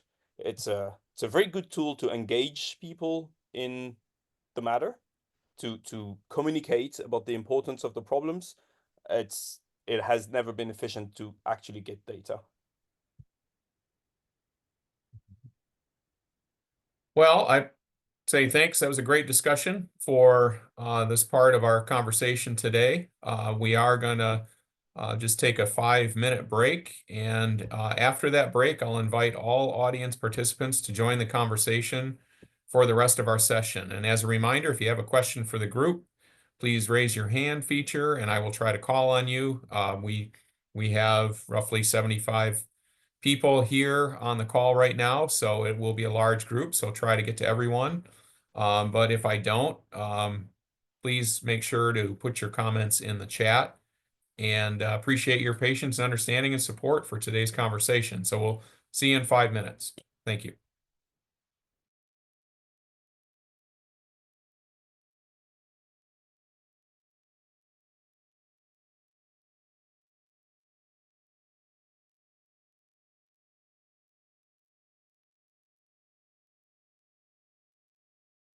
All right, we'll get started and welcome back everybody. So for our last session, we will create an open dialogue for everyone to have a chance to speak, including both the panelists and the observers. And I will call on people as questions or comments arise. I want to thank everyone for a great discussion so far.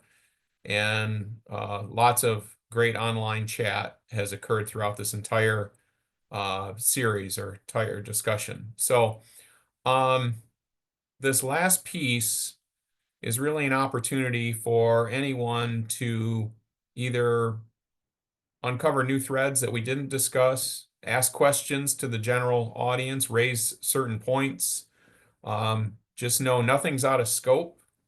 And what we hope is that your comments, questions, or discussions can be leveraged towards supporting what we can use to make more focused recommendations. I will pose a general question, which doesn't have to guide your responses, but may be helpful. And that summarizes what we've talked about today, and I think maybe some additional opportunity to hear from others. And that is, given the breadth of the HAB impact on multiple communities, we need to better understand the aggregation of demand for HAB data and services, and how do we better leverage all markets that could support this demand. I know we touched on this throughout the conversation today, but I think there's more that people might be able to build in from the observers and then also build on what some of the panelists had also discussed. So with that, I will open it up to the floor and your questions or comments.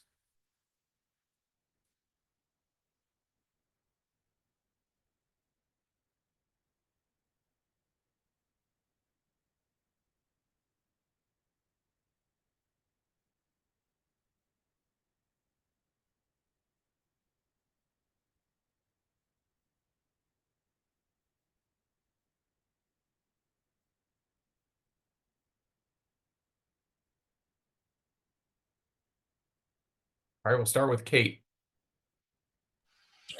I had a question thinking about user agreements, and it was kind of thinking about industry and moving forward. I'm sorry, that it just went completely out of my mind. We can come back. Would you like? We'll yeah, come back. let me come back. All right, sounds good. Caroline. Okay, so this to me is a massive, like it's a research project, because just like in the olden days, the data side of things in projects was left to the side and wasn't accommodated in terms of cost. We've also seen, and starting to get better, but the whole stakeholder engagement side of things is always left to the side and thought, oh, sure, we'll do that anyway. So really, this takes a lot of time, and you have to pay for people's time. So I would suggest that a specific research project on this alone, to gather the information, because you have many iterations of conversations with people, and sometimes they'll say something one time and then they'll say something else another time. So it'll take you time to collect that information, and we shouldn't undervalue the need and the importance of this. All right. Thanks. Thank you, Caroline. You're welcome. Kate, would you like to give it a shot? Yes. So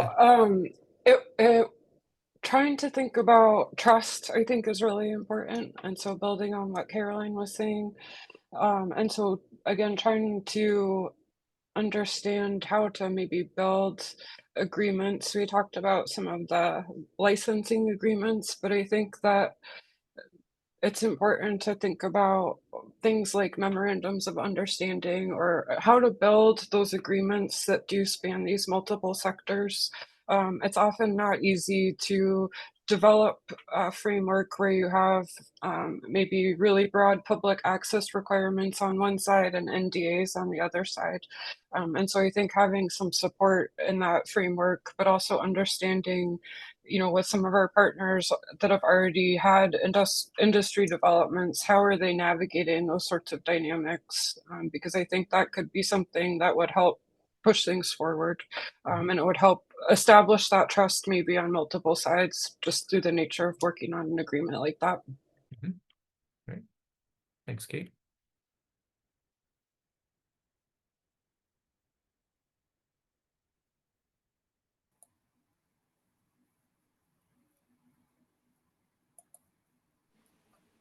Greg. Yeah, thanks, Hans. I dropped a question into the chat. It was really more related to the fact that offshore wind's been mentioned a number of times over the course of the discussion. I was just wondering if anybody on the panel had any, or anybody else, any of the observers, had experience interacting or interfacing with that sector in terms of either sort of using those platforms as environmental monitoring platforms that could potentially, be leveraged for, HAB related applications, or, just in general, taking advantage of some of the types of environmental data that are being collected. And I, again, don't really know how accessible, those data would be,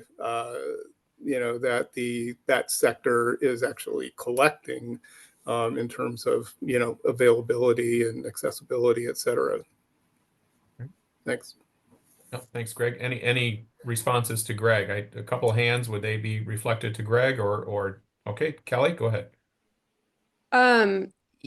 Yeah, great question, Greg. We've had some connection with the offshore wind industry on the East Coast of the United States. I'm sure others here have too. Couple of different thoughts in response to your questions. In our experience, any conversation about adding additional sensing capability to what they're planning needs to happen extremely early on in the conversation, because they go through significant engineering design processes and engineering review, and even just thinking about, their use case, some of the HF radar mitigation and what's needed in order to deal with some of those impacts, and getting wave radar data on the turbines, like might be a small thing to many people. It's a big deal to them to add something like that to a turbine. And so any conversation around, additional sensing needs to happen very early, and engagement needs to happen very early. I haven't heard about any HAB specific data being collected, but certainly not talking to everyone in that realm. So interested if others like Mike at Hui have heard anything in that realm. I would say the other thing, getting back to Kate's point, is MOUs are a really interesting mechanism for kind of incentivizing data sharing, and some of the big developers have signed MOUs with NOAA. In particular, Ørsted has, we've started to see some of the data flowing, mostly metocean data, into IUCE. But you have to find that balance between what is sort of commercially sensitive for them and what they're willing to share too. So there's a lot of nuance and complexity to working with offshore wind, I guess would be the overarching message. Thanks, Kelly. Rick. This is on a different topic, not the winds. I think Kelly really described that well. A challenge we have is we're regionalized. So there are a few exceptions. I mean, Kate does work in the Gulf of Mexico and Gulf of Maine, but you work in California, you work on this HAB, you work on that one, and there are commonalities in what we can do. If you talk simply as an IFCB as an identification, well, maybe it has to be trained for it, but once it's done, they should all come together. If there's some other whatever microscope or some citizen science won't work, but some would. We really need to start thinking on a larger scale to pull it in, and not each bloom in each area is a completely different problem, because then we'll never get to scale to get this to work. Both the scale from an industry point of view and a scale from functionality. Either way. Thanks, Rick. I'm going to pull a question from the chat and just put it out to the group for comment too, and that's dealing with looking at aggregating demand across local, state, and federal government still feels like a potential barrier. Are there examples of how this can be done effectively? Mike, are you responding to that, or a separate comment? Separate comment. I can hold it, I guess. All right, hold just for a second.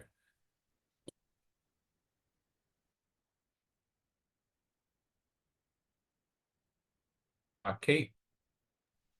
I responded to Tim in the chat, but one of the things that can be helpful, but it's a terrible example, is when there's a particularly bad bloom and everyone has sort of shared demands and need. And so that's a time where you can often both recognize those barriers because they become really evident, but also potentially solve them. And the event response space is kind of an interesting space overall to think about, where we've talked a lot about routine observations, but with across all of these regions, there are still those events that go above and beyond what a normal lab might be able to handle capacity wise, and that get more and more prominent in terms of the impacts as well. Thank you. Mark. Yeah, thanks, Hans. Mark Suttleson with NCOS. Like Greg, I'm one of the members of the planning team. Fantastic conversation today. So one of the thoughts I had, Hans, in answer to your question, and sort of similar to what I think Kate said, is there are certain spaces where there is a natural cross section or intersection of the jurisdictions of local, state, and multiple federal agencies. For example, estuaries in the US and perhaps in other countries too. And so we collectively are thinking about, as we're learning more about the influence of fresh water harmful algal bloom species coming in and a mix of marine species in that area. Clearly, we need better tools and mechanisms to have conversations across the different government sectors. One example where we're trying to do that in across federal agencies is the Interagency Working Group on Harmful Algae. I'm always curious to know what other examples, especially in estuaries, exist around the world. Thanks. Thanks, Mark.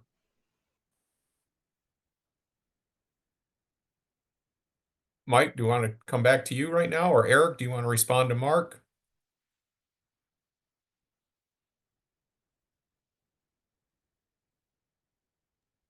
Yeah, sorry about that. Yeah, I think there's an overlap to what Richard was talking about and this aggregation, in that obviously as the geographical scope of monitoring expands from local, regional, coastal to a West Coast, the potential number of HAB species that you're looking at, changes. And then Richard's comment that we have to get away from just, different or single point solutions. Well, I think from a sensor technology point of view, certainly there are technologies that the sensor industry can come with that can be, tuned. So if we look at, let's say broadly, spectrophotometry, being able to measure spectral absorption of species, being able to put different sample processing methods into an environmental sample processor, to be able to train an IFCB in different to trigger on different species. That's one at least way that we can start thinking about this from the sensor end, is do we have a set of sensors that can be common sort of in their design, but deployed specifically to address the, when you get down to the local level, the specific species of interest. And I think we're on a good path here. We're on a good path here. That's why we have projects that have had some duration, like IFCB and ESP. I'd be interested in hearing if there are other approaches that people think that the sensor industry really needs to pay attention to. Thanks, Eric. John Oliver. Yes, on the issue of aggregating demand and data, so more on the data side. So the tool that I mentioned, I lead the development of, is typically a centralized image analysis system. There's people in the US using it. We've tried to have an instance run in the US, and as an EU, a person living in the EU, I thought it would be easy. And it appears that actually it's much harder because of that disaggregation. So the experience, I would say, from the EU, that there's this concept of EU-wide infrastructures, which Antonio would probably be much better equipped to present than I am. But there's this general thinking that all the data that we collect should be centralized and should serve these infrastructures, etc. I don't know how they came to be, but I have the impression that there needs to be a certain amount of top-down. In all the EU calls where you collect data, these infrastructures are mentioned, and they should be, the data should be fed there.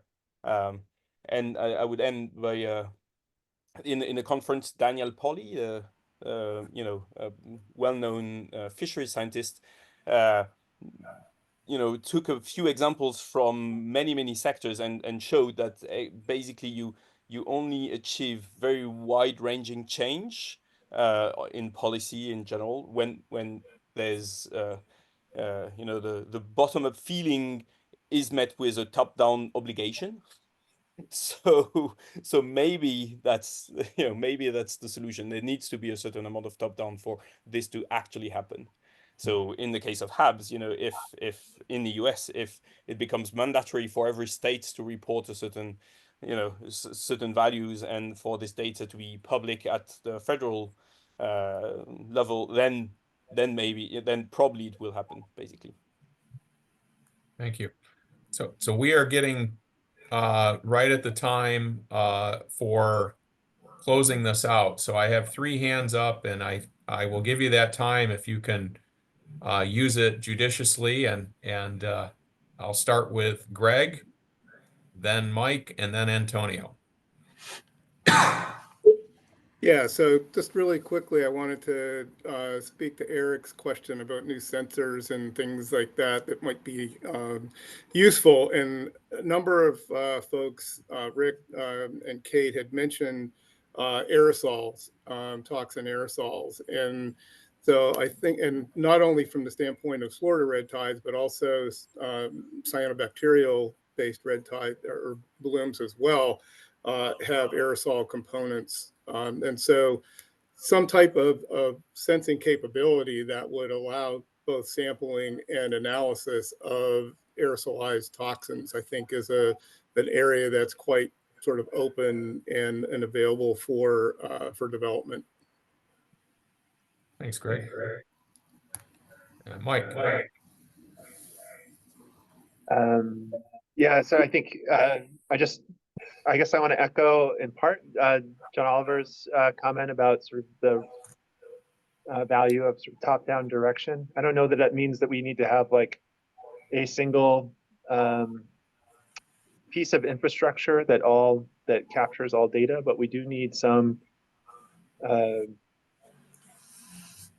direction in terms of like these are the expectation when you build a sensor is that it will deliver data into this system that kind of paves the way for the sort of fair open access to data that's understandable and interoperable, kind of touching on all the things that Rick has mentioned as well.